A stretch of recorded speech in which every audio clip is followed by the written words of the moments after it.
What up? What up? What up? What up? What up? What's going on, everybody? What is going on? It is your boy Darian back with another Raiders live Q&A with my guy, the birthday man himself, Eli. What is going on, man? Hey man, I'm doing well. Having Happy birthday, man. I appreciate that, sir. I appreciate that. Thank you very much. I'm here just hanging out. Had a nice little evening with the wife. Had some great Detroit style pizza up the street at this place, Sidecar, killer Detroit style pizza up in 22nd and Christian. So yeah, man, we're just hanging out. How about yourself today? It was a very slow day. It was a pretty tiring day. Had a lot of stuff I had to do to knock out on the other podcast as well on the Spotlight Sports Network. Had to get some things done there. Then I got the stuff done here. We do have a special guest Duke coming on. Just to let you know, call me Samurai.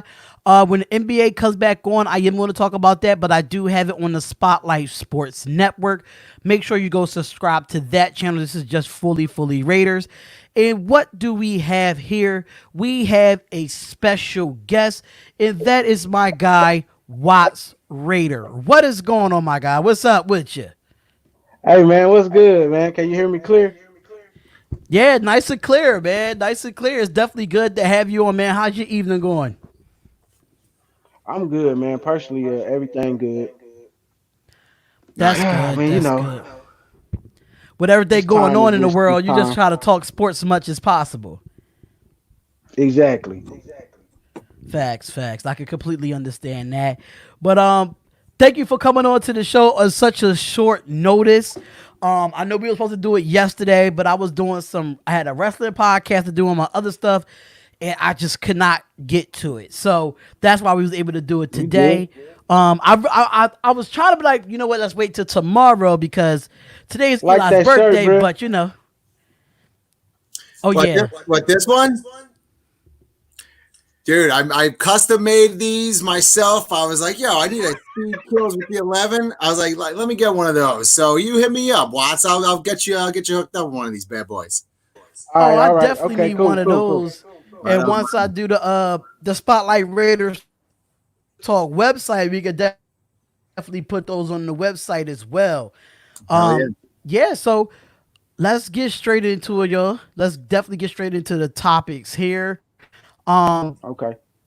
Now this was a recent topic that I wanted to get into. Um, is the remember we did the all-time dream team offense last week, True. Eli? Yeah. Now they have a all-time defense. Let me just see if I could go back to it because I was looking at it right before we went live. So let me go Okay. back to that all-time defense. Um, Okay. it was on just blog baby. There we go. And the Las Vegas Raiders dream team all-time starting defense. Now this was a I was looking at it through all the way through, but I didn't go like all the way to the end. So we're gonna go straight through them. I don't know if Eli has them up or not. Do I you have have it up, Eli, or no? Yeah, I have it up. I did have it up. It just was. I looked at it. I have it up right now. We can just go through it. I looked through it, and I agree with. I agree with a pretty good amount of them. There's like a couple decisions that I might go against, but yeah, let me go ahead and start off with the defensive ends here. We have defensive ends Howie Long and Greg Townsend, Okay. which I mean, honestly, Okay. So they do. You got it. yeah, I mean, I was going to say, as far as Raiders defensive ends, those are the cream of the crop. I mean, started kind of the mid 80s resurgence of their Super Bowl teams. They played on that 83 team and then were the stalwarts of the defensive line up until like the mid 90s, the early 90s. So, I mean, those guys had the longevity. They both played, I'm pretty sure, with the Raiders their entire career for, a decade plus each. Yeah. Greg Townsend Yeah. is in the top 25 all time in sacks, and Howie Long's in the Hall of Fame. Outside of those two guys, as far as defensive ends, I don't really know if there's anybody else you could really add.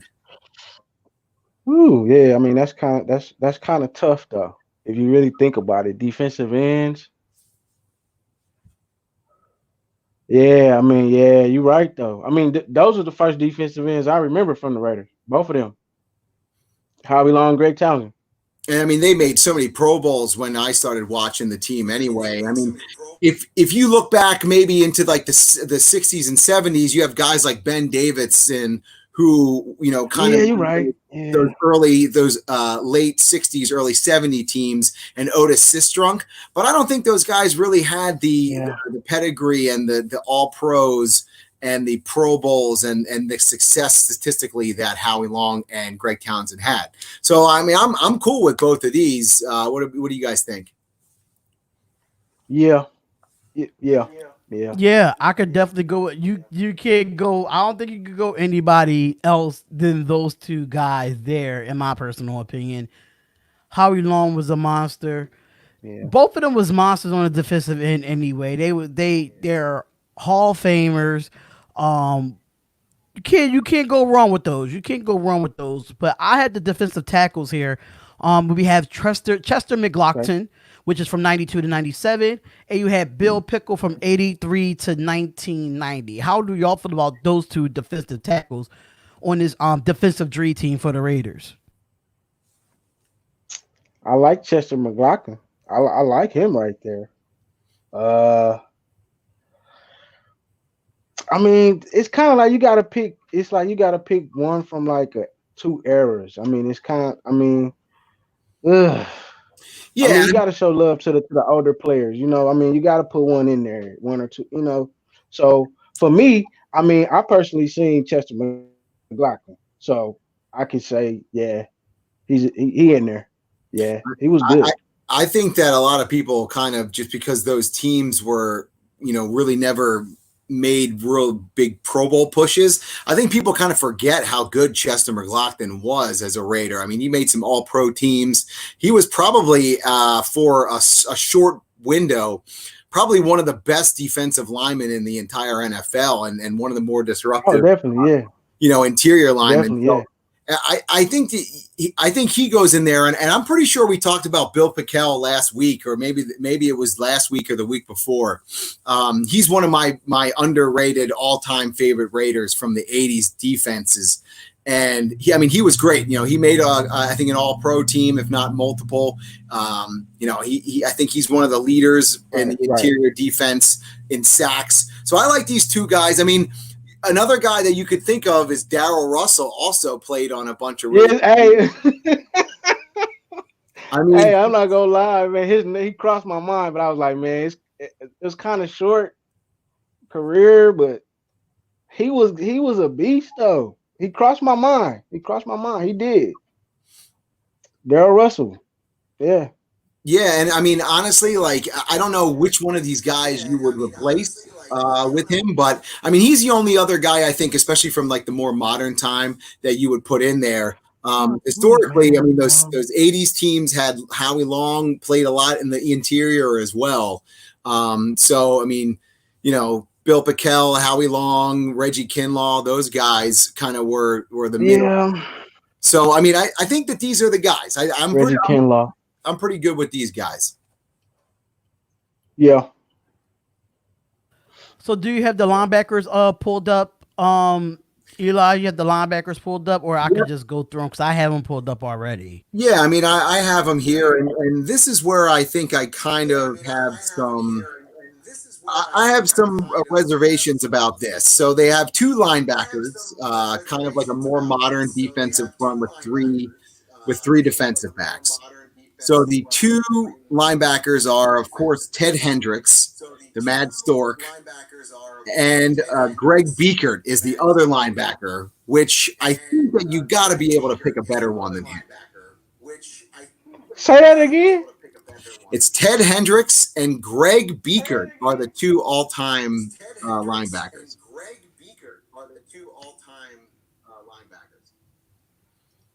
I mean, Ted Hendricks, yes, he's one of the. Nah, He's one of the I'm not really too No, big. no, I'm not thinking Yeah, about. Ted I'm not thinking Hendricks, about Ted yes, Hendricks right but now. Beaker, that's Beaker was good though. He was good. he was solid, and that's the thing is a He was solid good. linebacker your best linebacker other than Ted Hendricks. I like Kirk Morrison though. I like Kirk Morrison though. I like Kirk Morrison. I like Kirk I'm Morrison. just saying. And yeah, I do. Can we have 3? well, that's the thing. I mean, Yeah, I have to agree though.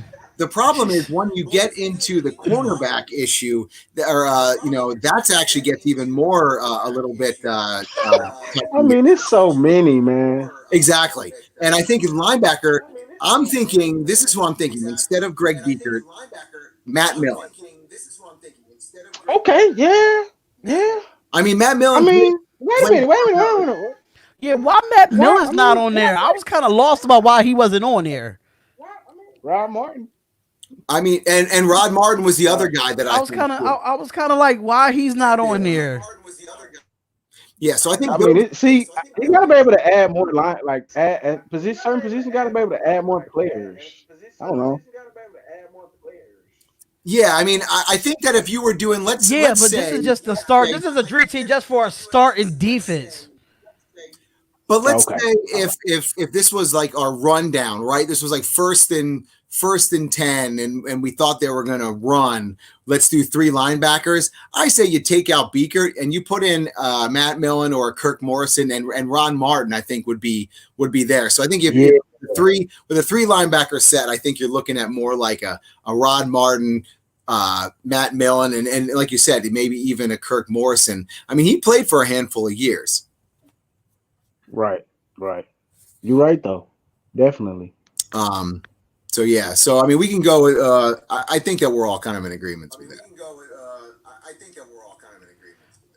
Yeah, I think we might be in all other agreements with the cornerbacks. We do have cornerbacks. We have Willie Brown up there. We have Mike Hayes up there. We have Charles Woodson. We have Lester Hayes and Jack Tatum.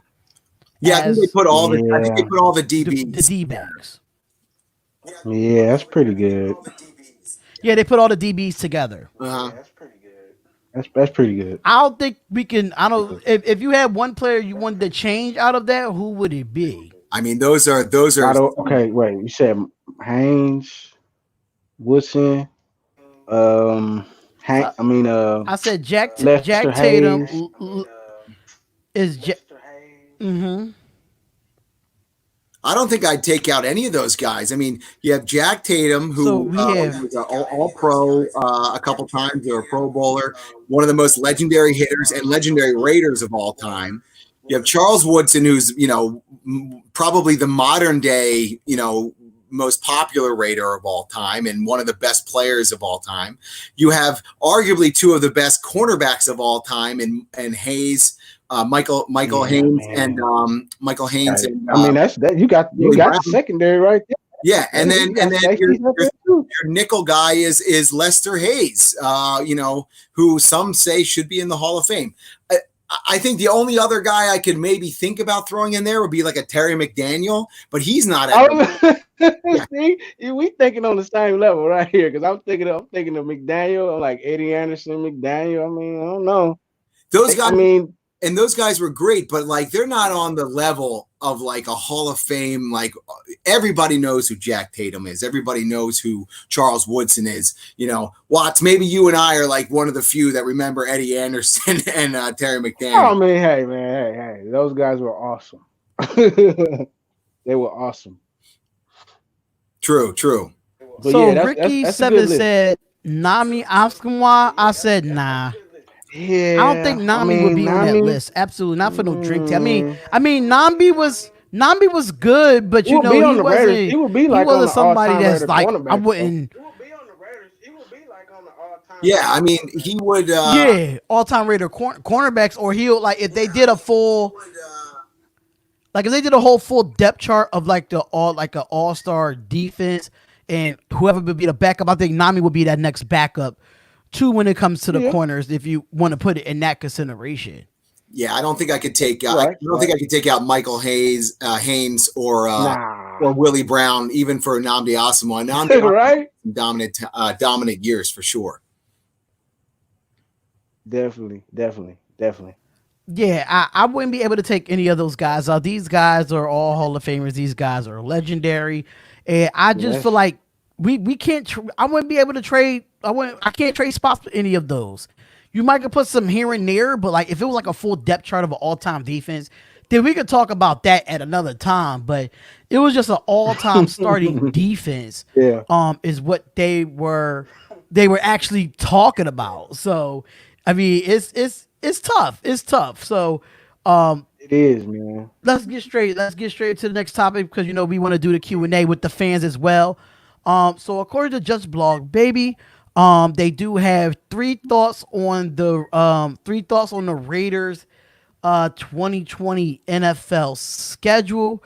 Now, me and Eli talked about the schedule a lot on this channel. So the three thoughts I want to talk about. Give me 1 second here. For some reason, my internet's want to be acting weird at this moment. Hey, but man. yeah, the three. I got when it comes to the Raiders schedule, I think it's a winnable schedule. I think our first 5 weeks is tough. Don't get me wrong, but I feel like at the end of it, it would be easier for us to actually What they say.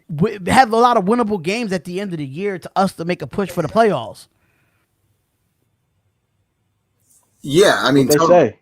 yeah. What I actually don't have the list up. So what did they end up actually saying? What were the three thoughts?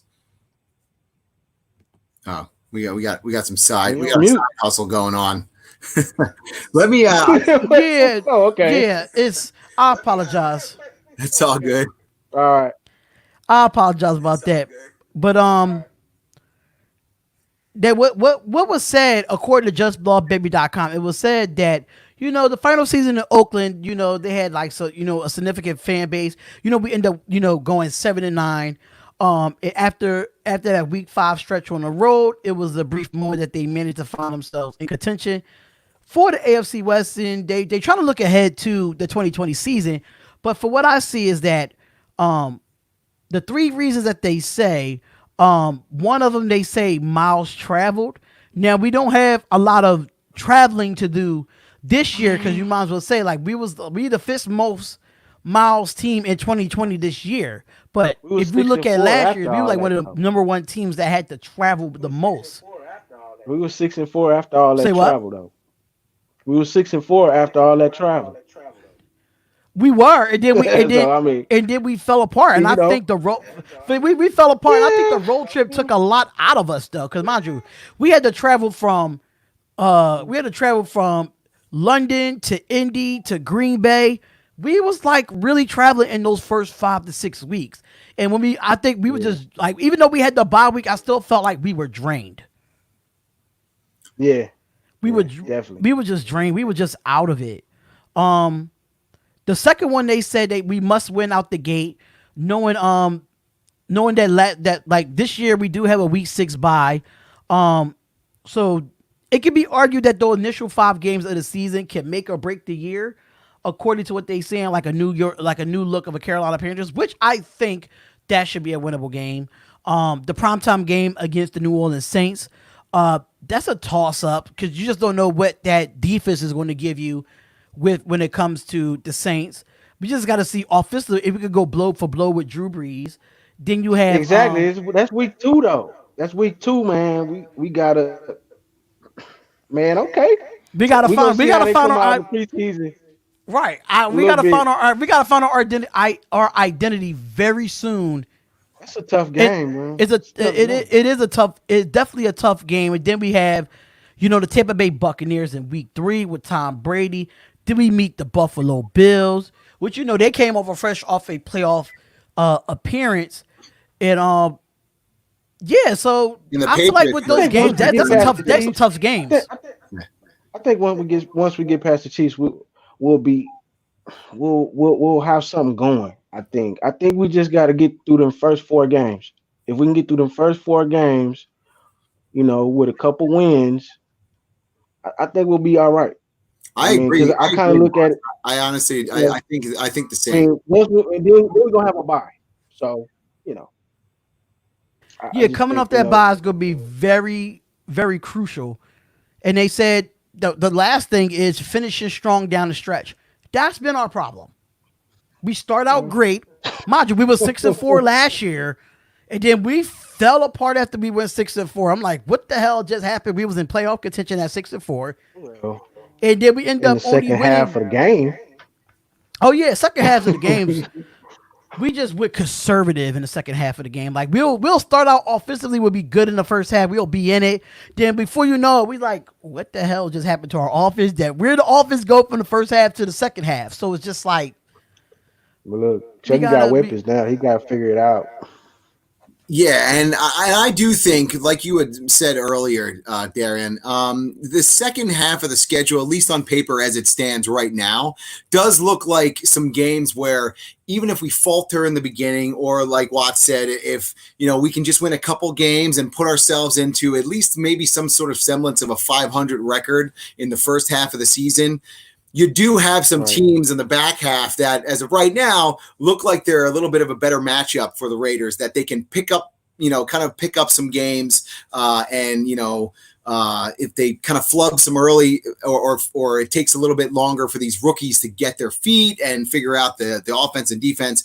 The back end is really where we can make up some ground and push for a playoff spot. So I agree with all three of those things, to be honest. All three of them are going to be crucial in the Raiders making a playoff push. Yeah. Yeah. right. Because if you look down the stretch with the games that we have, week 12 to week 13, we play Indianapolis Colts with an older Phillip Rivers, which we know what Phillip Rivers can do. Then you have the Los Angeles Chargers, which they're 0-2 against us. Last year we beat them twice, and they rebuilt the Miami Dolphins in week 16. So there are very three winnable games right there. In that final stretch. But you already know we might be banged up for them last 3-4 games. I hope not, but what I'm saying is we might be banged up. So we can't take the coach for granted at all. I mean, whew, he got a line now. Phillip Rivers got a whole which line.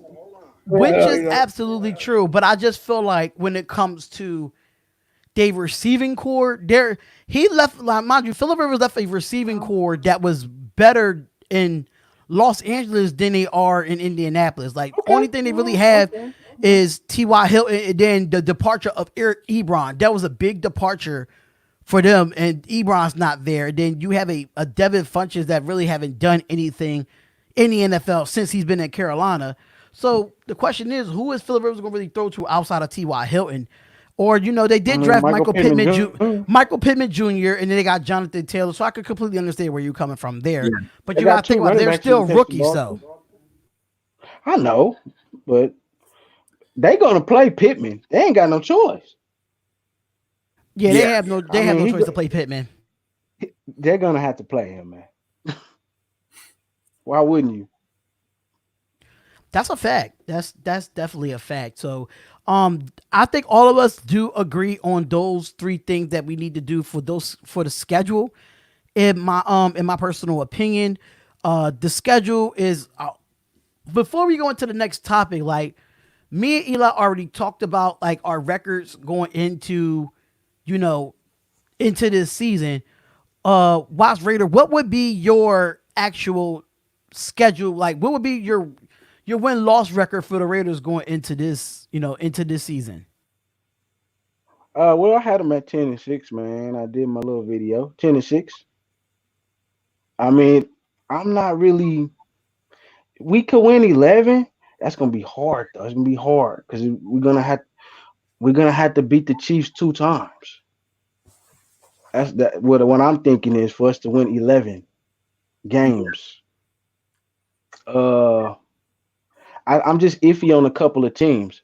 I'm iffy on playing the Falcons. I'm iffy on playing the Jets again at their stadium. I'm just kind of iffy on them 2 games, but I think 10-6 will get us in there in the playoffs. Let's just get to the playoffs, man. Oh yeah, I mean Let's 10-6, especially with that extra playoff spot, you would think that 10-6, you're a lock. I honestly think that most 9-7 teams should make it too, but yeah, 10-6, maybe Raiders are definitely golden. And I agree. I think that they have the capability of being 10-6.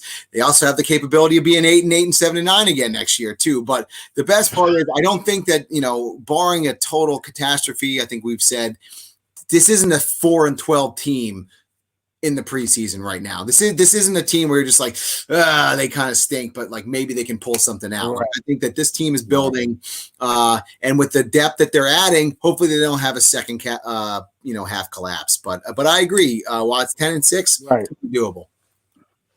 Yeah, absolutely. I'm be realistic. Yeah, I'll be realistic too. I'll say 10-6 as well. I think we both went 10-6 when we did the record predictions, Eli.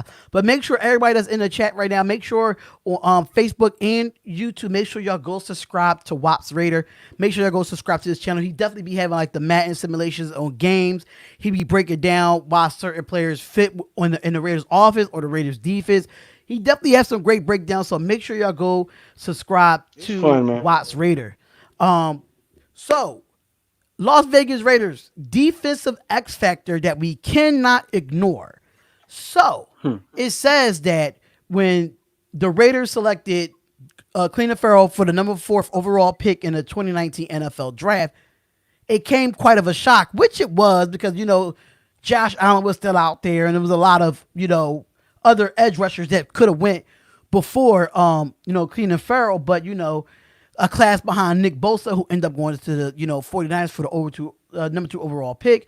As a rookie, they saying Clelin Ferrell had to deal with some issues outside of his control early as he battled through a sickness and what played outside of his natural position. However, at the end of the season, he was playing his best football, but the expectation is going to make a big jump in terms of production of in this coming year. So the offseason, the Raiders did a nice job building up the defensive line, adding edge rusher called Nasbid, defensive tackle Malik Collins, to a unit that stepped forward in 2019 that's going to help with Maurice Hurst and PJ Hall, entering a third year with a Jonathan Hankins returning as well, while the team is also banking on Arden Key to come back healthy in 2020. Now, overall, they're saying that that's a solid group. That includes Max Crosby, who racked up double-digit sacks as a rookie last season. Crosby went from being a 4th-round pick to a challenging NFL Defensive Rookie of the Year honor, entering his year 2. And Ferrell is going to be expected to continue to grow as a player.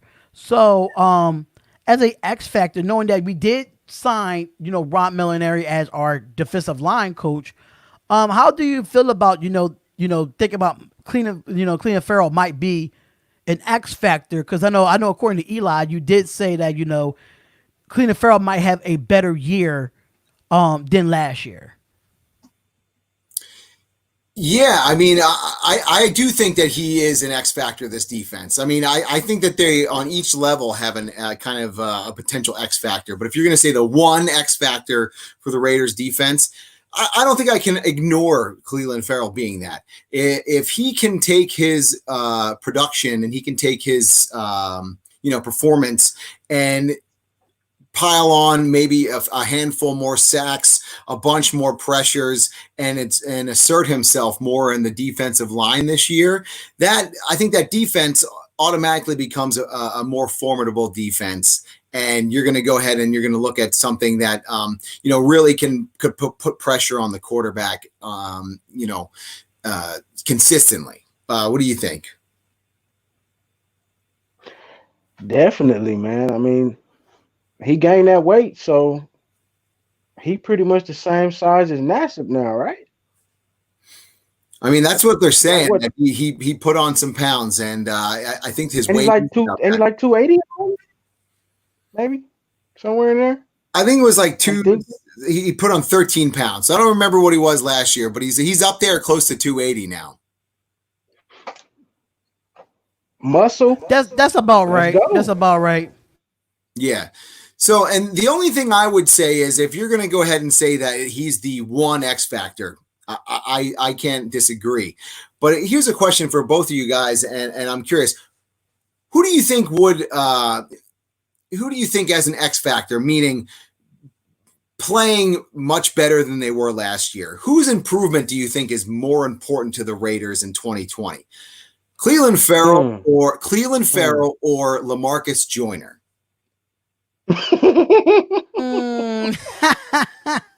That's a big one. Meaning if LaMarcus Joyner outperforms his last year's performance, which was dismal, is that more important, and does that help the Raiders defense more than Cleveland Farrell performing better than his 2019 performance? I think LaMarcus Joyner has to improve more, in my personal opinion, than Cleveland Farrell, because LaMarcus Joyner got to get a couple more moves, man. He back there for all periods of time. He picked the Rams. Yeah, right. He got to, if he plays his actual position that he played with the Rams, I think he'll be fine. But I feel like Cleveland Farrell, he's still young. He still have much to improve. LaMarcus Joyner, you shouldn't need no improvement. You just need to get better. You know what you're going to get on his defense. So I feel like it's more LaMarcus Joyner than Cleveland Farrell. Okay, well, I mean, hey, look. Watts, go ahead. So what you got to say, Watts? Man. I don't want no more slow people on the Raiders. I don't want no more slow people on the Raiders. I want the youngsters in there, bro. We need speed. We don't need nobody trying to cover folks if they can't cover them. That's all I'm saying. Put him on special teams and let him tackle. I'm cool with that. We got too many cornerbacks.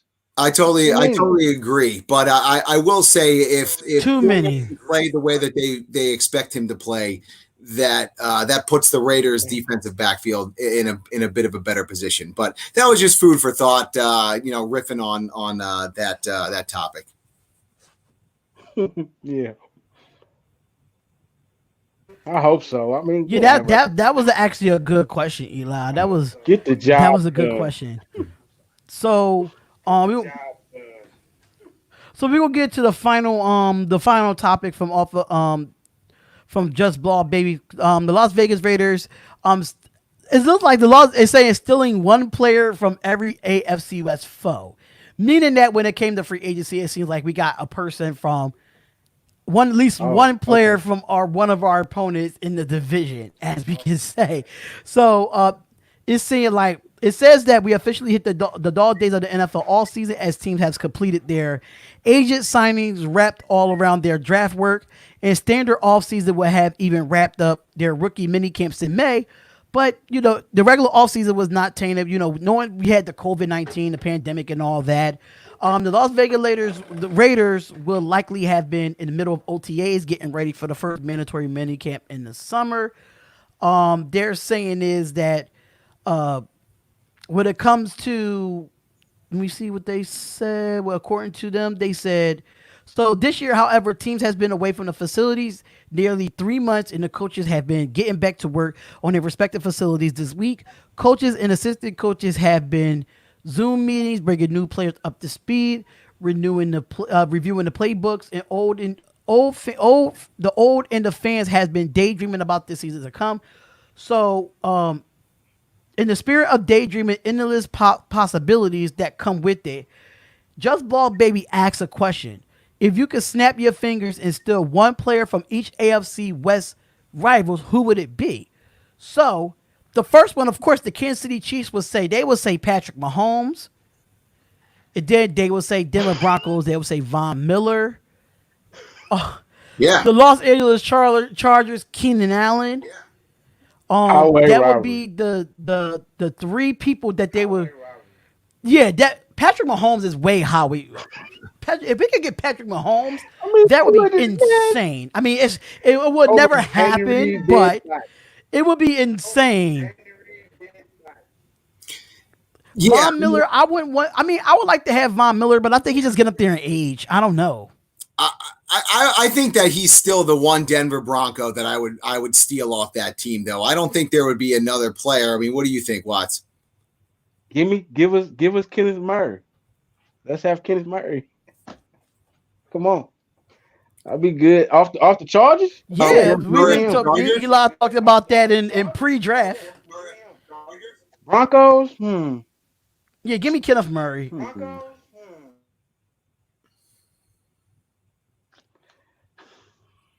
if you're talking about the I don't Chargers, know. I'm still I still say you got to pick Bosa would be the guy that I would take off the Chargers. Oh well, yeah, If I had one guy, yeah. if I had one guy, it's like you can steal one guy off the Chargers. Joey Bosa is my guy. Bosa, yeah. It's a few defensive players you can look at on the Chargers to go get, like a Derwin James, a Melvin Ingram, Yeah, like those pass Derwin rushers in James. that linebacker core. It's really good. Mm. Well, Derwin James, if he can stay healthy, he's a good D-back. Yeah. He will be good too. Yeah. I mean, now they put Kenneth Murray in the fold. So, that's just it's fine. But Keenan Allen, I'm not too sure about that. He's getting up there in age too. But he don't have a real number two. I mean, Williams is good, but like Williams just stay hurt all the time on the opposite side. So you're really going to Keenan Allen. Yeah. Hunter Henry stays hurt. Yeah. So I agree with what y'all have there. But if it's anybody else on the Kansas City Chiefs besides Patrick Mahomes, who would it be? No way. I don't know. Who would he pick? Tyree Hill.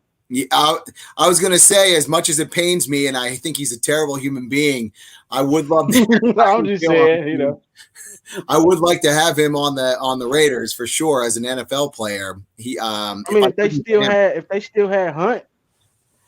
had Hunt, I would say Hunt. That would be kind of player him and Jacobs, but Hunt, saying he played for the Browns. Maybe even Tyrann Mathieu. Yeah, Honey Badger might be one that I would try to pick off that team. But I mean, if you can get Mahomes, best player in the NFL, I mean that would be the guy. Right. Definitely. Definitely can't be mad at that. No, definitely. I mean, I wouldn't mind to have those on the Raiders as well. So we can just go over to the next topic. But before we do all that, make sure y'all go subscribe to Watts Raider on YouTube. Make sure y'all subscribe to this channel. That guy has great content. Make sure y'all go subscribe to his channel. How do y'all feel about NFL training camps could start as middle of July? Now, it's been a lot of speculation knowing that the coaches did come in. It was able to come into the facilities. But how do y'all feel about, training camps could start as early as middle July? How do y'all feel about that? That's cool. I mean, it's cool. Yeah, I mean, it's good. I mean, that allowed the process to go, Mm-hmm. Yeah, as soon as they can get in there, the better. Obviously, everyone's kind of put COVID-19 talk to the side after all the important things that have been going on in the world. But I guess that's still a thing that the NFL and everybody else is taking into consideration, and it's in the forefront of everybody's mind for sure. So if they can get them in there, I don't really remember exactly what historically the offseason schedule looks like. I know that they have definitely had boots on the ground and doing some in-person things in the facility already.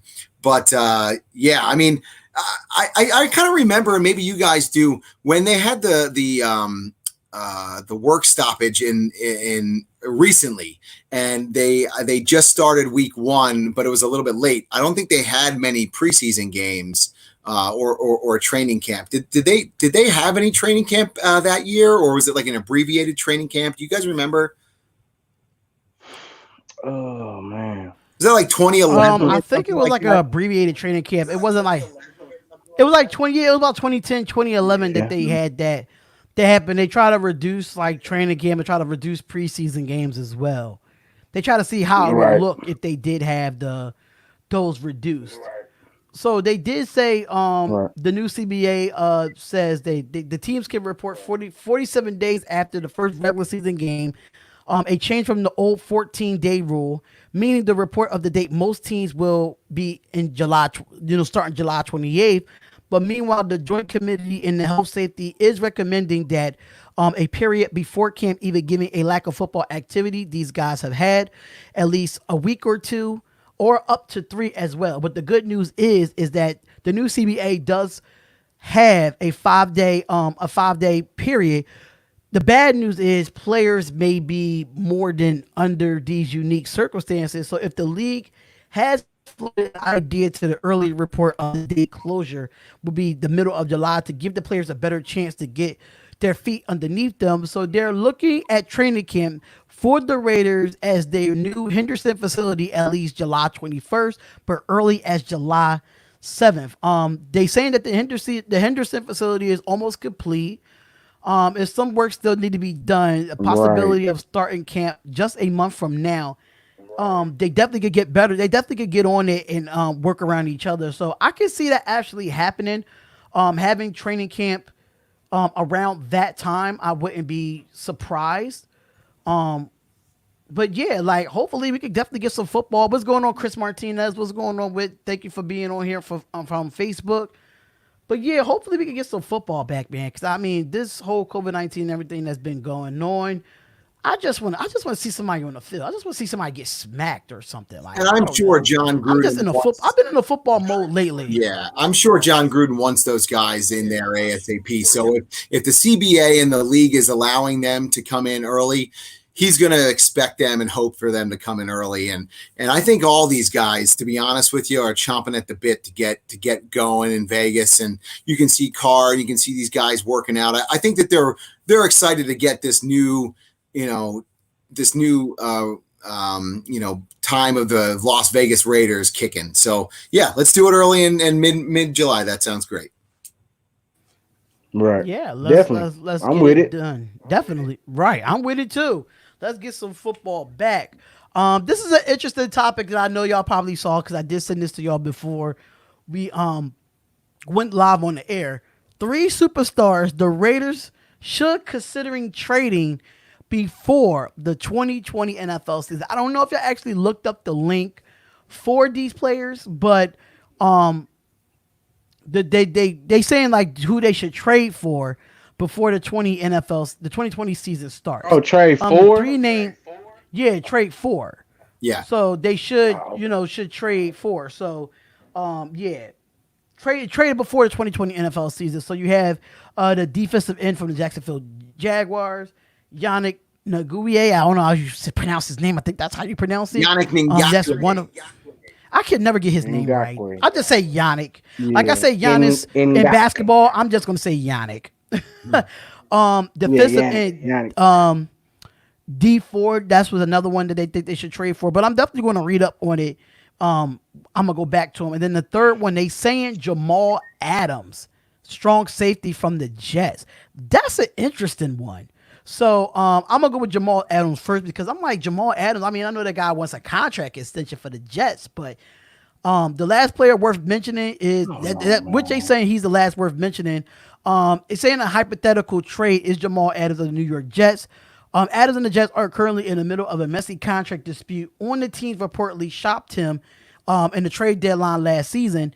Now the Raiders don't have a big need at strong safety after drafting Jonathan Abram with the number 27 overall pick in last year's draft. But however, Adams has versatility to play either safety spot or can play at an elite level. They're saying that Adams is arguably the best safety in the league, and his attitude and play style are precisely what the Raiders have been missing in their secondary. But even given the investment, the teams had already made an investment at the safety position, considering this trade most unlikely of the 3. How do y'all feel about the Jamal Adams trade? How y'all feel about this? I know it's hypothetical, but if it did happen, would you trade safety for safety, or would you trade like a different player for a Jamal Adams? What y'all think? Draft pick. Yeah, I mean, I'm going to guess that they're going to start with a first and plus for Jamal Adams, and I'm back and forth with a couple of these guys. I don't think I have much interest in trading for D Ford. Yannick Ngakoue is kind of like a pure pass rusher who would certainly bolster our defense right now. But a lot of money though. Yeah, well, exactly, and all of these guys are going to be far more expensive than anyone on the current roster at their current positions. And you got to think about this.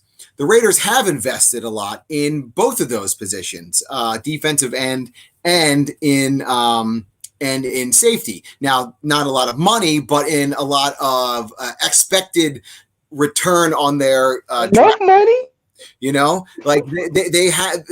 So say, I guess what I'm trying to say is, let's say the 2020 season plays out and Cleveland Farrell does take another level and Max Crosby doesn't dip in production.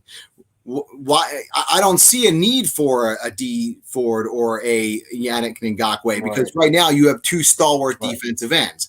The same thing can be said about Jonathan Abram. If Jonathan Abram steps in and he's a real safety, what do you need? What do you need Adams for? To trade for Adams, especially when he's going to be one of the most expensive players at that position. So while these players will 100% make the Raiders better in 2020, you're looking in 2021, 22, et cetera, when you're signing these guys to their long-term deals, you're really taking assets away if the current Raiders players can play up to their position. So I would go ahead and side on the era of caution and conservativeness and just kind of see what we got before we make any trades. I think next year is the year to really upgrade through trades.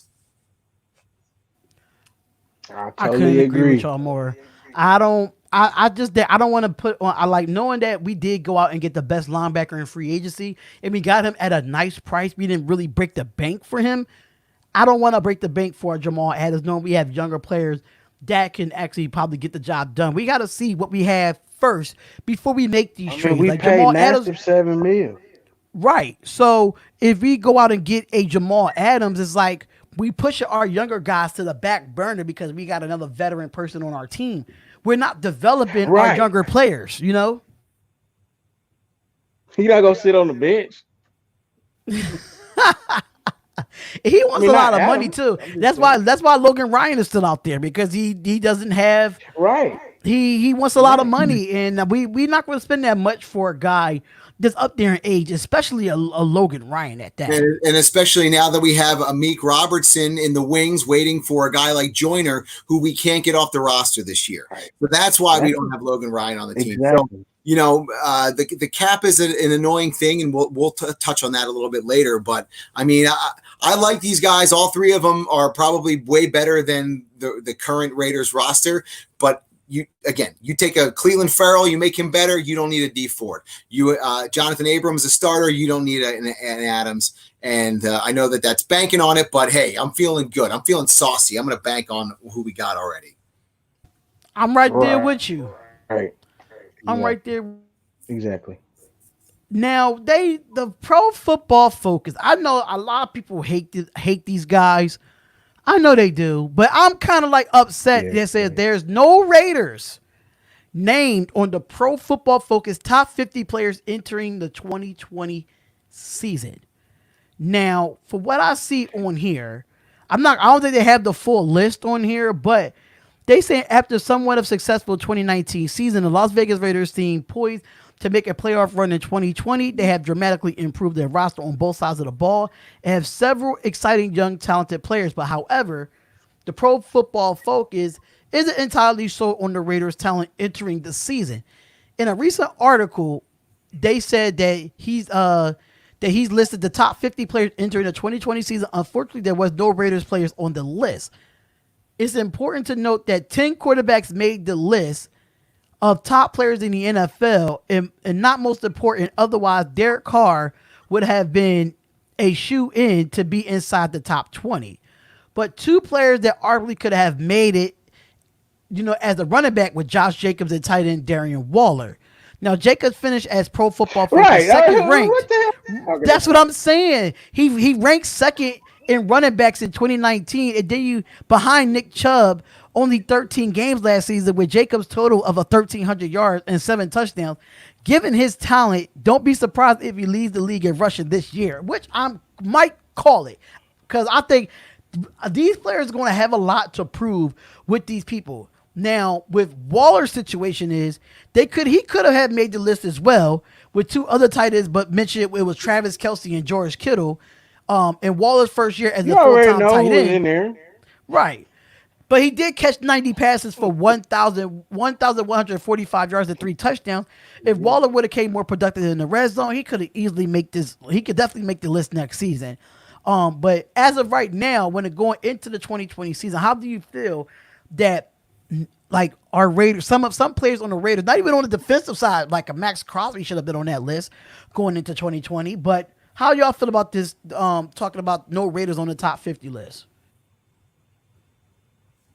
They don't know the team like we do. I'm just gonna keep it like that, man. That's it. They don't know the team like we do. So expect them not to put the Raiders on lists. Yeah, I kind Should we of start? I kind of agree. Yeah. And to be perfectly honest, I mean that might not be a bad thing from where the Raiders are standing right now. That means that the Raiders have talent. We were in the thick of the playoff battle towards to the end of last season, and to do that without a guy that you say is one of the top 50 players in the NFL. I mean, I think that's good, right? I think that I'm not sure if I'm the only one here or not, but if anybody can see me, no, I'm here. I just gotta make a quick run. I gotta make a quick run out in the living room real quick. So you got the topics, right, bro? Yeah, I got him. All of a sudden, my ugly mug's the only thing that anybody's seeing, so I apologize for that. But anyway, it was just random. I got it, man. I'll be back. You got guys who can play at a high level that aren't considered the top 50. I think that's pretty good, because then you're building a team of players who are just under the radar, not getting top dollar, so you're not paying out the wazoo for all these players. So you're going to end up with a good team and not being in good standing in the salary cap. So that's kind of how I feel about the Raiders not having anybody in the top 50. Yes, so I think Josh Jacobs, if he continues to play like he did in 2019, will make a list like that. I certainly think he will. Can Darren Waller make a list like that if he continues how he played last year? Yeah, of course he can. And I'll say as well, if a Max Crosby continues to play that well, you're going to see him popping up on some lists like that. So we have some players that are on the cusp of being in the top 50 right now, I'm sure. And when they made this list, my bad, made that list, their names were on the pen, I'm sure, before they wrote them down. But yeah, I'm not going to worry about it too much. We'll play out 2020 with these guys, and we'll see where it goes from there. Let's go ahead and see the next topic here. So the next topic here is Tom Flores. This is from Raider Ramble, and this was they're starting to talk about some players and coaches who are not in the Hall of Fame, and this was the first one that they did. It says Hall of Fame or Walk of Shame, and it pretty much shows why Tom Flores should be in the Hall of Fame and why maybe his detractors are saying things that they should not be in the Hall of Fame. So first off, Watts, what are your feelings on Tom Flores being still not a member of the Pro Football Hall of Fame? I mean, man, they should just put him in there. I mean, really, I don't see why he shouldn't be in there. That's my thing. I don't see why he shouldn't. Well, so and it's funny that you mentioned that, because they do list some reasons why he shouldn't. But let's go ahead and for people who are maybe not as familiar with Tom Flores, most Raiders are, but some people might not be really familiar. So he actually played for the Raiders. Right. He was one of the Raiders' first quarterbacks, and he made an AFL All-Pro team. So he was one of the best cornerbacks in the AFL. He won a Super Bowl as a backup quarterback with the Chiefs as a player. And he was an assistant coach for the Raiders when they won their Super Bowl in '76 to John Madden. He was John Madden's wide receivers coach, and then became head coach, the first ever Latino head coach in NFL history, and ended up leading a wild card team to the Super Bowl in 1980 and a world champion again in 1983. So he won 2 Super Bowls as a head coach, the first Latino head coach in NFL history, one of the first and most famous Latino quarterbacks in NFL history, and won a Super Bowl as a player as well.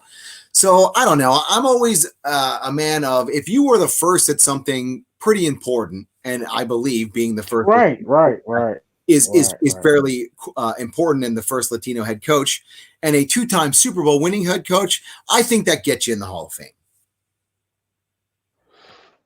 Exactly. I mean, just winning the 2 Super Bowls, then the first Latino head coach. I mean, that's enough. I mean, it's coaches in the Hall of Fame that only got 1 Super Bowl win. Exactly. Pretty sure it is. Now, some people will say, and this is some of the detractors will say, oh well, really in 1980, those were like John Madden's that was John Madden's team, and or Al Davis really ran the show, and he retired. But I agree. Listen, if he's the head coach, he's the head coach. It doesn't matter if it's Al Davis's squad that he put together, and everybody knows that up until the late 90s, Al Davis more or less ran the Raiders. He was still a head coach that won a Super Bowl. And not many head coaches in the NFL could say that. So I don't buy that detracting, there. And I think that he honestly does deserve to be in the Hall of Fame. So I think that he has to wait now for some sort of I forget exactly what happened. This was one of the last years that he could be in the Hall of Fame. Maybe somebody that's listening knows exactly what the deal is there. Okay. But hopefully they get him in there. Let's see here. We are going to the next thing here is Lynn Bowden's role in the offseason is the offseason's biggest secret. So everyone knows that Lynn Bowden Jr. was drafted as a running back. The Raiders brass was adamant about that. But his actual role, other than being, quote unquote, the Joker, is kind of shrouded in somewhat mystery. He says, not to delve back into the quarterback position for the Raiders, but Bowden did throw 403 yards and 3 touchdowns out of necessity. No one saying that he's a threat to incumbent Derek Carr, but he could be used in wildcat formations. So we've talked about Bowden Jr. a couple times in the, on the show. Yeah. Everyone really kind of expects him to be this creative, gadget play kind of guy. And I personally feel like he's going to do a lot more straight running from the running back position than a lot of people think. And I'm curious of what you think for Bowden Jr. in 2020. Well, I look at it like this. Okay, since he's the number 2 running back, I'm thinking, Chucky, I'm gonna let him run on some. I'm gonna let him run, but I want him to be a pass catcher, because then I could throw him at receiver if I need to. So I think Bowden is gonna play a little bit of receiver and running back, but they're gonna make him get the running back position down how they want him to get it down. Learn the plays, and I think you can use him in both ways, and as a receiver coming out the backfield. So I think that's where Bowden is going to fit in. Now, as far as the Wildcat, that's just something you bring out. Like if you got the personnel on the field to call that play, you can call it. So I mean, I don't think Chucky's going to try to go overboard with Bowden. I think he's going to try to play him to his strength. So I think Carr going to be the quarterback until he start messing up. And I think Bowden will be an extra something to throw the defense off, maybe, or do a halfback pass. I mean, hey, do run a play like that. So I think we can bring a couple plays out with Bowden, but he's gonna have to just learn that position first, running back, as far as how they want him to do it. So really, just got to be patient with Bowden. I mean, he's young, so just gotta be patient. Yeah, and I think that you hit the nail on the head when you said, learning the position, because that is something that that John Gruden did say, that we're going to teach him how to be a real, true running back in the NFL. So I'm sure there's going to be some learning to be done there from that position. But if you remember back in 2016, the Raiders really did employ all three of their tailbacks at a not an even pace, but a plenty for sure. Richard really did take that role as a third down back for the most part, but both him and Washington, I believe, had close to like 500 yards apiece, with the main bell cow back, getting over 1,000 yards that season. So I could see it being that, Bowden Jr. does a lot more carrying the ball just in regular 1st and 10, 2nd and 7, those kind of situations, without all the bells and whistles, and without lining him wide, and without, running jet sweeps. I think that you're going to see him being, as you said, the number 2 running back. He's going to be, if Jacobs is taking a pounding and there's a 7 to 8 play drive and Jacobs already has 4 carries, Bowden might run the ball on 1st and 10 right out of the eye. He might fresh legs, and he got speed. Exactly. He might just run some, inside power runs, a handful of times a game. So I don't just expect him, and I don't think many people do, but some people just expect him to be kind of a trick play guy. I don't think so. I think that he is going to be the guy that is going to be running the ball out of the backfield the second most to Josh Jacobs in this offense. And then obviously you'll have Richard getting. I think so too. Yeah. Yeah. And I'm excited to see what he can do, man. I mean, he does have the speed. He has the elusiveness, and he has some power for as small as he is comparatively. But as we've said before, he's totally the same size as a Christian McCaffrey. And how much he touched the football last year. Yeah. So, I mean, size isn't really that much of a deterrent, I don't think, from his standpoint. He's a tough kid, and I think he's going to be able to run the ball as many times as the Raiders need. Paul Haven is Booker is the backup for the Raiders. I think Booker is going to be trying to get a roster spot for the Raiders, but I do think that Richard and Bowden Jr. both are, at least on paper right now, ahead of him in the depth chart of who's going to get running back touches right after Josh Jacobs. I do honestly think that they see Bowden as a running back first, a gadget joker guy second, in this offense. But hey, what's up to everybody in the comments, man? Yeah, totally. I just clicked on the comments. Yeah, you're getting some love in the comments for sure, Watts. And for those people that are just kind of jumping in, Watts is our special guest for tonight. Darian had to go run an errand mid-show, so I'm kind of taking over. We have a couple more topics that we're going to cover, but after we do that, we're going to take some questions from you guys, so keep them coming, and we're just going to go right down the line, once we're done here. So the last topic I think that Darian wanted to cover was the salary cap. And Raider Ramble says, and I quote, let's try to find this here. I can't find their salary cap thing, but it says the Raiders have maintained the salary cap. Yes, here it is. Raiders have managed their salary cap quite well, says Raider Ramble. After deciding to keep guard Gabe Jackson, it's unlikely the Raiders ship any players ahead of the 2020 season. It's also not probable they commit a big amount of money to any other big-time signings, and that's something we've talked about a couple times. I think that they are done for the moment with any sort of big-name free agents until the first cuts of training camp. They already have plenty of money to sign their cap space to sign their rookies. But 2021, they will enter the 2021 season with $34 million in money to spend, and there's not a lot of difficult decisions ahead.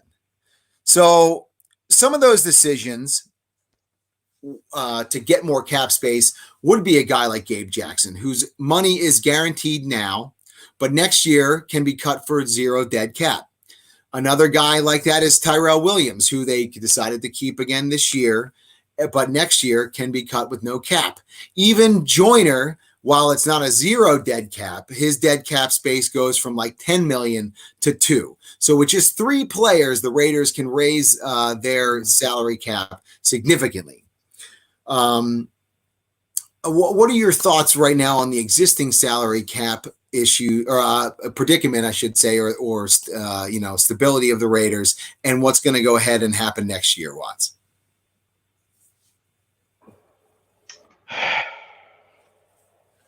I mean, Reggie fixed the books for us, bro. You know, he fixed the books, and we've been managing them pretty good. I mean, we had to go after the defense this year. We had to spend the money on that, so we did the right thing. So, I mean, we're gonna have to keep some of these players. I mean, we can't keep recycling the roster. We gotta try to keep some players down that we drafted. You know, we got to keep the foundation really. You know, I mean, we can have free agents coming in, but the players that we draft that actually become good, we got to keep them players. We got to keep them. I agree. As long as we can keep them. And I think that kind of just shows how important drafting quality players in your second round, your third round is, you know, how important that's going to be over the next year or two. Because when you can, you know, people talk about stacking draft classes, right? When you can stack those draft classes, you rely far less on free agency, which you're inherently overpaying players for anyway. You know, look at right now, any of the remaining free agents. A lot of those guys initially priced themselves out of the first surge. You know, Clowney, I think, wanted far too much money, and now he's still sitting at home waiting for a contract. Right. And we already kind of talked about this before with Adams and Yannick Ngakoue. But when you sign these guys, you have to pay them. And, you know, $20 million, $18 million for a defensive lineman, that's $8 million, $10 million more than our highest paid defensive lineman currently. That's essentially taking another quality starter off your team, you know, to help build and fill your talent base up. So right now, the Raiders, I do still feel strongly, are in a build within stock talent mode because of the cap. And something that we haven't really talked about yet is what's going to happen in 2021 with the salary cap.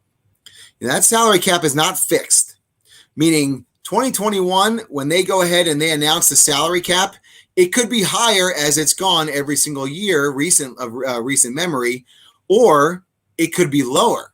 And with this year becoming a more of an uncertainty with teams being able to have fans in the stadiums, that's a huge revenue hit that teams are going to have to take to in 2020, which will 100% affect the cap in 2021.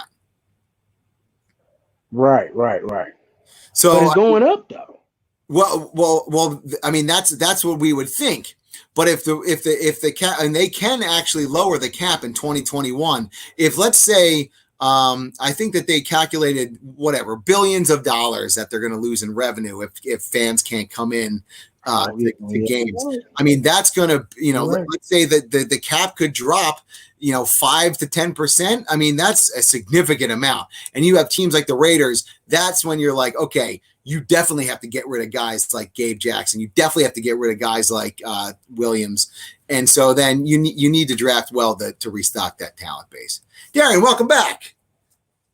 Right. I'm sorry, y'all. I do have definitely. I do have it's all good. My godson here with me. So he just showed up, So special guest. It's all love. It's all love. So we're talking about. Yes, my special guest. He's another special guest that's going to be on the show with us. So y'all talking about the salary cap, correct? Yeah, we were talking about the salary cap and how the Raiders have kind of put themselves in the position. Watts had mentioned that Reggie and his staff had really helped us out with some contracts and gave us some flexibility. So some people think that the Raiders are in not that great of a position. I read other articles saying that they might be the fourth worst position. But again, like we said, those three players get you close to $30 million in cap room. So they have some flexibility with some non-crucial players too, going into 2020. Right. Yeah, and it goes into next Definitely. year too. You got to think about Derek Carr's contract after next year. You got to think about a few of these veterans, especially the LaMarcus Joyner contract as well. He definitely have to I mean, play Carr's to kind of earn that cheap though, to bro. keep that contract. Mm. He's Carr's kind of kind of cheap, cheap but though, like bro. if you got to think about it, like if Now, so, yeah, that's true. He is kind of cheap as of right now. But you got to think about what Rodney Joyner. Hudson did too. He restructured his contract just to help us out as well. Well, okay, Carr. What's up? We Well, need I you to mean, restructure then, bro. Watts, you actually you touched on something that Derek Carr is such a polarizing topic for Raiders fans, so it's hard to really have any kind of deeper conversations about him. But think about this for a second. A few years ago, Derek Carr, for a second, was the highest paid quarterback in the NFL. That certainly isn't the case this year, and it's certainly not going to be the case next year when we have Dak Prescott and Mahomes getting new contracts, which are certainly going to be record-breaking contracts for the NFL. You're looking at a $22 million a year contract for a starting quarterback. In 2022, that might be fairly good deal for a Derek Carr quarterback, depending on how he I plays. mean, it kind of is, man. So, I mean, we'll see. I mean, obviously, this year is going to really tell how the Raiders are going to move forward with Derek Carr. Mariota makes $10 million, and a rookie deal will be far less than that if that's where they want to go. So, Right. Yeah. So y'all did talk about the other two topics, right? If I'm not mistaken. yeah, we The talked about Tom Flores, and we touched on Lynn Bowden as well. But if you have any thoughts on either, like let's rock them out. um in my personal opinion, I think Tom Flores should be a Hall of Famer. That's just my honest opinion and my personal opinion there. We have a lot of great, coaches that are part of that Raiders Hall of Fame that he should be a part of. I think he was a player. If I'm not mistaken, he was a player for us too, right? Before he became a coach. So Yeah. he has that. He has the credentials to be in a Hall of Famer. Is no ifs, ands, or buts about it. When it comes to Lynn Bowden Jr. and him and his all like I said before, I made it like I'm gonna keep saying it. If y'all have not went and go see the video of me doing a Lynn Bowden Jr. video, when I say this guy is good and I have highlight reels to show how good he is, he's going to be a joker of this offense. This guy could do everything: running back, special teams, wide receiver. Just like what Percy Harvin was when he was at Florida. He has that Percy Harvin type of style ability to Now, make look, a I say difference this. for, Derek Carr on the offense. I'll say this. I would put Bowden on punt returns. I Yeah. would definitely do that. Yeah, I the would. way I would the try way that. the way we don't have no real we did have Dwayne Harris at that time, but he's getting up there in age. Lynn Bowden could definitely create some space to definitely get us in a better field position in punt return. I definitely can agree with that. Yeah, I think that he's going to be a needed weapon on special teams as well. I agree. So we want to make sure that everybody, if y'all watching right now, make sure y'all go subscribe to Watts Raider. Make sure you go subscribe to that man. He got some great content on there. Make sure y'all subscribe to him. Hopefully, he can have one of these type of shows on here, so we could come on there and talk our Raider stuff. Because I'll be doing live play-by-play and reactions of the Raiders games this year. Hopefully, we could go to games this year because I do want to go back to New York and do the Jets and Raiders game again. And I want to travel to Vegas too, but I just know if they do have fans in the stands, those tickets is going to be insane. So I'm still going to go regardless. Going to Atlanta though, bro. Yeah, Atlanta A lot tickets of people probably right would now be talking cheaper. about going to the Atlanta game. I'm thinking about it though. Yeah. Instead of going to Vegas, but I just want to go to Vegas just because. Well, yeah, of course. Watts, have you ever been to the stadium there in Atlanta? I've never been to Georgia. Yeah, that I actually, my wife and I ended up going to Georgia or Atlanta for a wedding. Ended up kind of banging around town. Didn't really know what was going on. Went to go see the Hall of Fame, the College Football Hall of Fame. Turned out there was an Alabama Duke game that day, so we just got last minute tickets. Got to see that stadium. That it's very nice. And the whole concept is that oh look, we're looking pretty weird here. The whole concept is that everything is inexpensive. I'll go ahead and do this. Everything is inexpensive there as far as food and drink. So you can get a beer for $5 at the stadium and a sandwich for $5. Feed a family of four for like $40. So like it's all based on being very affordable once you get into the stadium. So it's a cool place too. So I highly recommend anybody that can get to Georgia and I'm thinking about it, check that game out. I'm thinking about it. If not, I might catch the if I go to LA to visit my pops for Christmas though, I'm probably gonna try to hit that Charger game though. Maybe. Ain't it on Christmas Eve? The Chargers against game. The Chargers? Well, there's a game in Vegas on the 17th, I think, against the Chargers. Let's see here. Hold on a second. I wouldn't mind going to the Carolina game either. I mean, the Carolina game is away, so that's only in North Carolina, especially I'm on the East Coast. It's not that far. I could definitely go to that Carolina game. I am going to the Jets game. I'm already booking that. In Atlanta, that's the one I do want to go to. I've never been there either. But I got a question for, I know this is not Raiders related, but I got a question for your Atlanta Falcons. How you have a Chick-fil-A in your stadium and they not open on Sundays? I'm lost. Chick-fil-A is not open. Chick-fil-A is not open on Sundays, but y'all have it in. Y'all have Chick-fil-A in there. You know.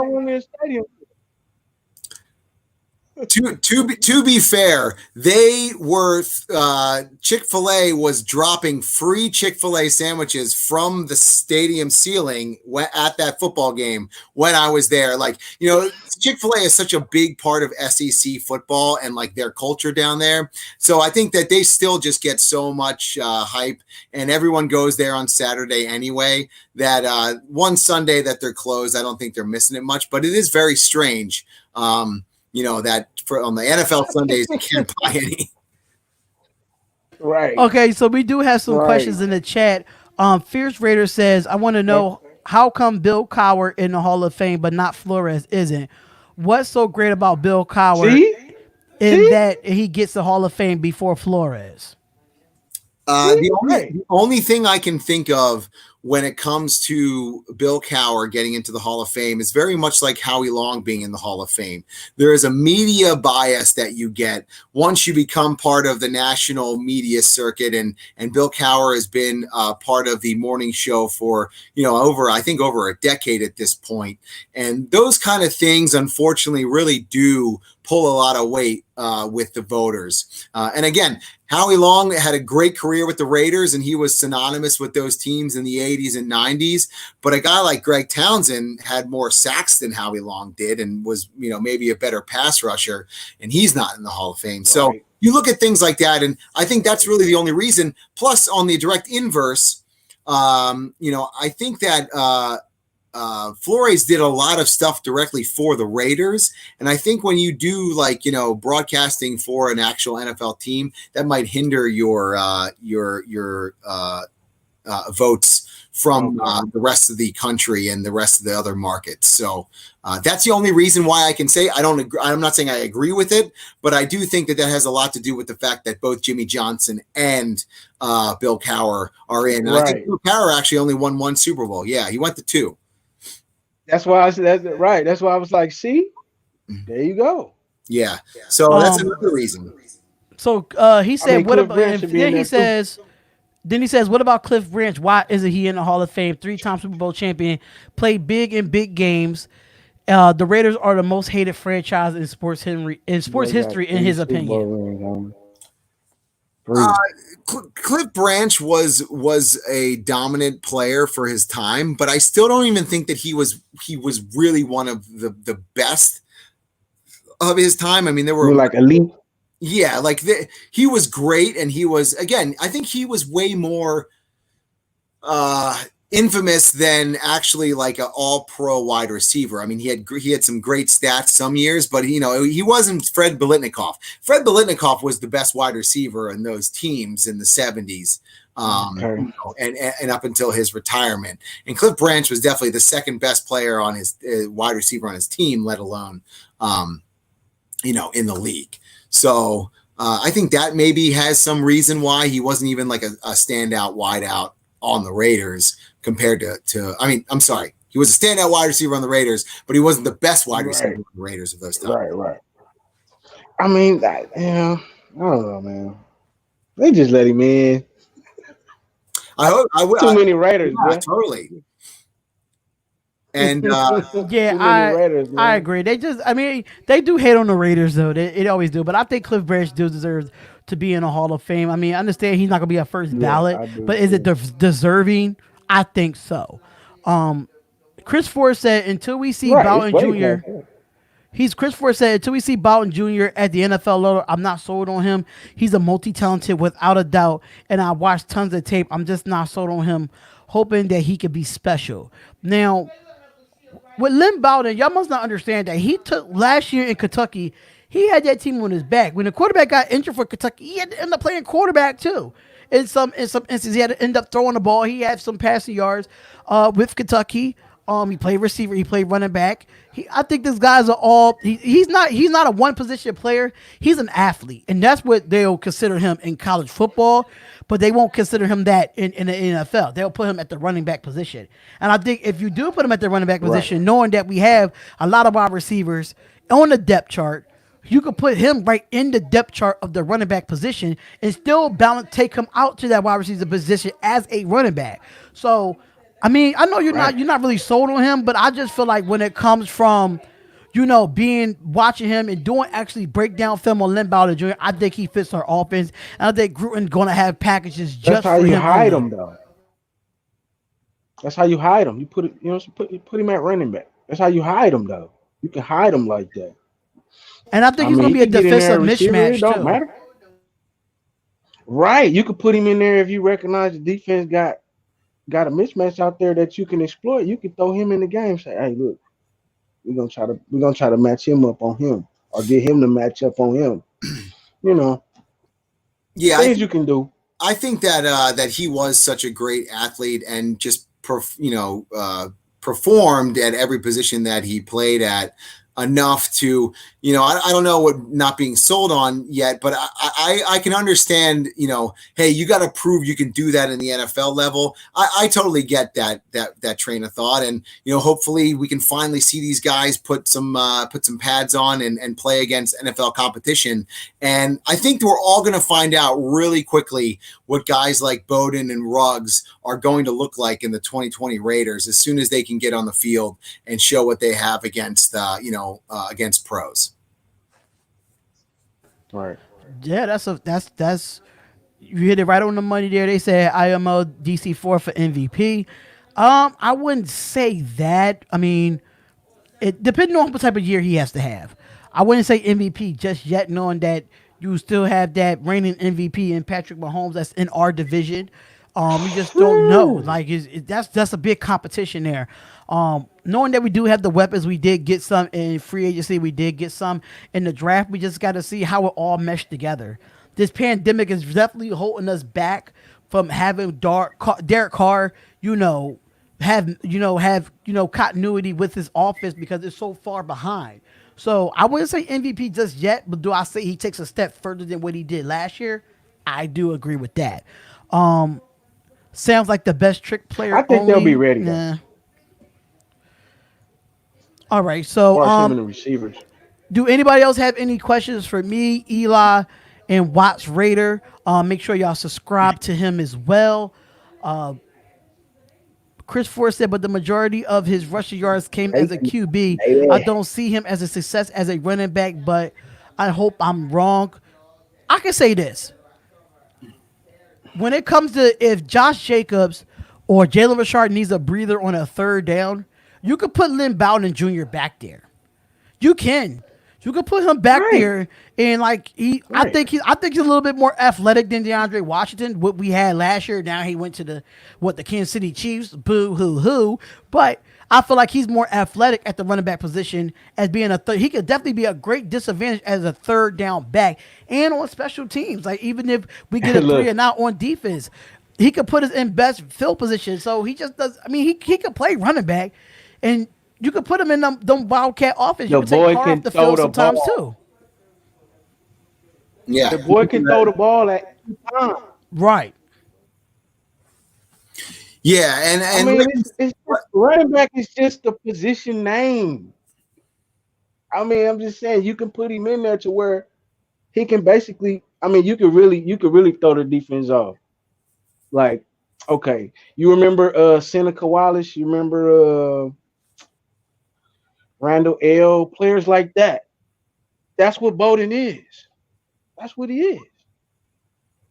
And I don't think he You has. got to put him in there. I don't think he has fumbling problems. I didn't see that in his scouting report that he had fumbling problems. But do y'all have Okay, so Roy says, let me pull this up for him real quick.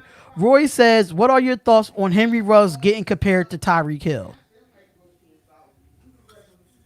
I think that it's easy to compare Ruggs to Tyreek Hill just because he is just such a fast player, and they're I think their size is fairly comparable. But I will say that Ruggs isn't just a speed guy, and I know that this has been said a million times, but just to reinforce this, he's been scouted as a very good route runner and a very good receiver, catching the football. The guy can catch the ball. The guy can run, the entire route tree. He's obviously not elite at all the routes, but he can run the entire route tree. He's not just the guy that you're going to do on bubble screens and just send deep. So he's going to be able to be a wide receiver for you. So I can see him being compared to Hill in that he's going to be a guy that every single player on the defense is going to be looking at when he's on the field, and that he's going to be able to, take the top off the defense when he wants, but also give some breathing room to the running backs when he's in there. So yes, a lot of ways that he definitely compares to Tyreek Hill. Is he a total scumbag and one of the worst people on earth? No, he's not. So in that way, they do not compare. Absolutely, absolutely. But I just want to thank Watts Raider for coming on to the show. It really was a pleasure, on short notice. And Eli, I'm not going to keep you up as much as possible because I know you still want to celebrate your birthday. But any final thoughts? Oh man, happy birthday, bro! Thank you, pal. Appreciate it. Happy Any birthday, final man. thoughts Yeah. that you have, Eli, in Watts Raider before we head out? I'll let Watts go ahead and give us some final thoughts. Hey, I appreciate you having me on, man. We were supposed to do it yesterday, but I mean, you didn't hit me up, so I was like, well, he probably was busy, so I was just waiting on you. You know what I mean? So I was glad to get on with you, man. We're gonna do some more stuff.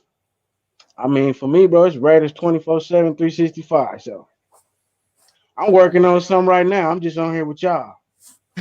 So I got some He more stay Madden stuff upload. He coming, stay uploading, and I gotta start doing bro. that.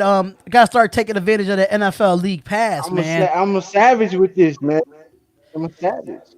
Right, you are with this. I can't lie. That's why I'm happy that we were able to get you on here. Make sure y'all subscribe to Watts Raider. The link is in the description. Make sure y'all subscribe to his channel. And Eli, what's your final thoughts, man?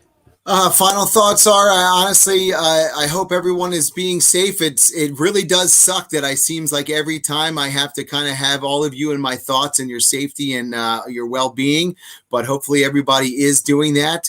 I so much appreciate everyone coming in here and talking Raiders with us. I thank Watts, who's always in here in the chat when we're talking to. So, gives me and Darian, a couple people to chat at Raiders, and that's awesome.